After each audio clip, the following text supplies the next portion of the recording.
అందరికీ నమస్కారం.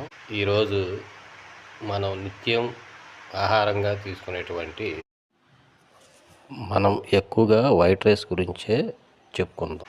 Shop owner ఇచ్చిన ఆయన ఇచ్చినవి తీసుకెళ్తారు. ఓకే, మంచిగా వేస్తారు.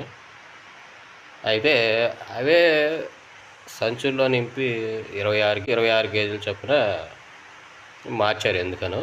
అయితే వాటి లేబుల్ మీద పేరు, ఫోటో చూసి మనం తీసుకుంటూ ఉంటాం జనరల్గా. అంటే ఒకసారి నచ్చితే మళ్ళీ అదే లేబుల్, అదే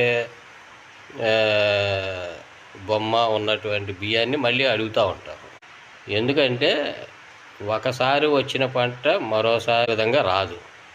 రెండోది, ఈ బ్యాగులు అనేవి బ్రాండెడ్ కంపెనీలు అయితే రెగ్యులర్గా ఒకటే వాడుతూ ఉంటాయి.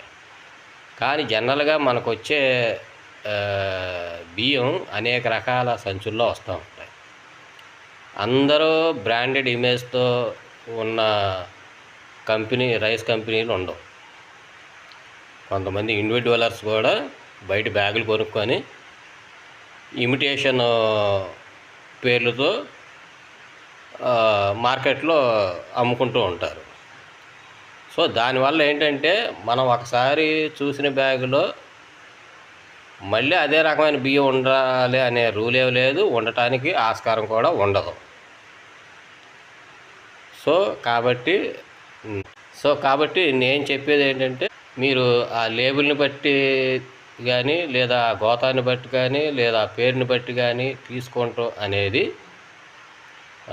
ఆపేయండి. నా విన్నపం ఏంటంటే, ఎవరైనా బియ్యం కొనుక్కునేటప్పుడు మీకు బాగా పరిచయం ఉన్న లేదా రెగ్యులర్గా వాడుతున్న వాళ్ళ దగ్గర మాత్రమే బియ్యం అన్నీ తీసుకోండి. అప్పుడు వాళ్ళు మీరు రెగ్యులర్గా వస్తూ ఉంటారు, రెగ్యులర్ కస్టమరు అనే గౌరవంతో అయినా కొద్దిగా జాగ్రత్తగా మిమ్మల్ని కోల్పోకుండా మంచి సలహా ఇస్తూ ఉంటారు. అంటే మీకు అభిరుచికి తగినటువంటి బియ్యాన్ని వాళ్ళు వండి చూసుకోమని, నచ్చితే తీసుకెళ్ళమని సలహా ఇస్తూ ఉంటారు. అది చాలా ఉత్తమం.